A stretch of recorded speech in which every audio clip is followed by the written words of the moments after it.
The Shure SM57 and the Shure SM7B. Whether you're looking to start streaming, podcasting, or just recording music at home, both of these are what I would call timeless gear. They are quite possibly the most popular microphones in sales each and every year.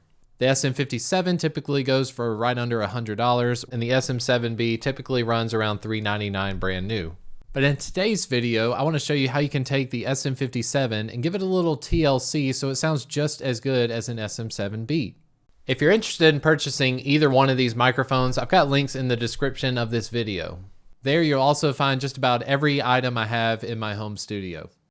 With that being said, let's jump into PreSonus Studio One so I can show you how you make the SM57 sing just as good as the SM7B.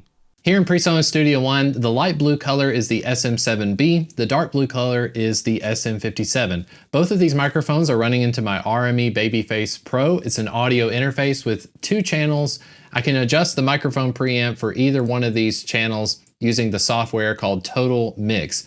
Both of them are specifically set to 40 on the gain. I wanted it to be the exact same so that you're looking at the screen, you can tell which of these microphones is louder and which is quieter. The SM7B is much quieter than the SM57. This is a common complaint with the SM7B, so a lot of people end up buying this Cloudlifter. The Cloudlifter will give you 10 extra decibels of gain as long as you have phantom power. You plug this into your SM7B and then the other end goes to your audio interface. But again, this thing will cost you upwards of another $100. So you're talking about $500 for just this microphone and this preamp boost right here. The SM57, about $99. But do they sound that much difference? Can you hear a $400 difference between the two? So let's just take a listen to the SM7B by itself. I did add a mix tool plugin.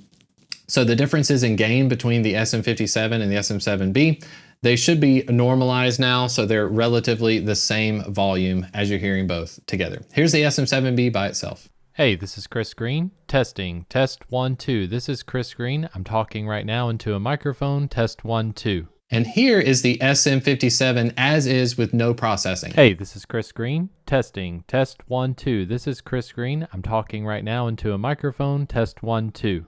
I tried to line up the diaphragms to each of these microphones as close as possible. I'm speaking into right about the middle of each of them.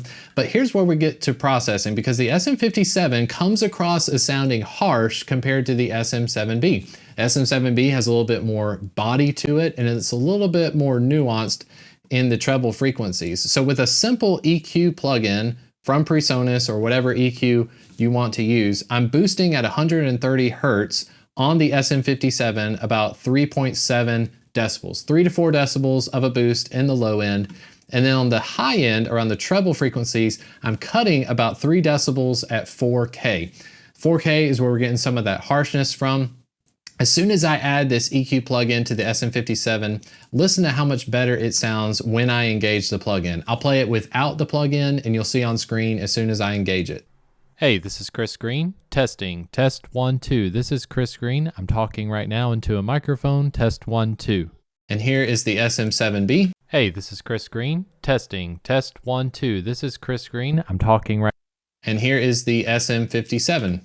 Hey, this is Chris Green. Testing. Test 1, 2. This is Chris Green. I'm talking. Now, I didn't want to stop right there because the important thing about the SM7B you might not realize is that it has this windscreen or this huge piece of foam. It's almost like a solo cup sitting on top of your microphone. It's very easy to remove, and one of the things I'd recommend before you go out getting one of these Cloudlifters, trying to get more volume out of the SM7B, just remove the foam from the end of your microphone. So I did a second recording over here where I'm speaking into both microphones, but this time the SM7B doesn't have any of the foam. Let's take a listen to the SM7B with no foam. Whenever you're using the SM7B from Shure, you can take off the foam filter and it should sound more similar to the SM57. Of course, you'll have to do some EQ later. Okay, and here is the SM57 compared to the SM7, still with the same EQ moves in place. Here's the SM57. Whenever you're using the SM7B from Shure, you can take off the foam filter and it should sound more similar to the SM57. I'll jump back and forth very quickly between the SM7 and the processed SM57. Whenever you're using the SM7B from Shure, you can take off the foam filter and it should sound more similar to the SM57. Of course, you'll have to do some EQ later. And just again, to visualize this, I loaded another EQ after the SM57. So the SM57 is on the right, the SM7B is on the left. Take a look at these two EQ moves as they both are speaking to us at the same time, and notice the similarities between the frequency responses. Whenever you're using the SM7B from Shure, you can take off the foam filter, and it should sound more similar to the SM57. That is about as close as it gets. So number one, should you get an SM7B? Yeah, I really recommend the SM7B. I own both of these microphones. No one sent these microphones to me. I use the SM7B on my snare drum. If you have any sort of loud sources or you want to use it for voiceover, go ahead and use the SM7B. But if you're on a budget and you're not able to get the SM7B and the Cloudlifter as well, an SM57 is going to be highly recommended because it does just as good a job, in my personal opinion. I'd like to know what you think about it in the comments section below. I'm sure we'll have some opinions out there as well. I think there's a lot of pressure to use the SM7B because you've seen Joe Rogan with one of the most popular podcasts in the world. He's using an SM7 and all of a sudden everybody's using an SM7.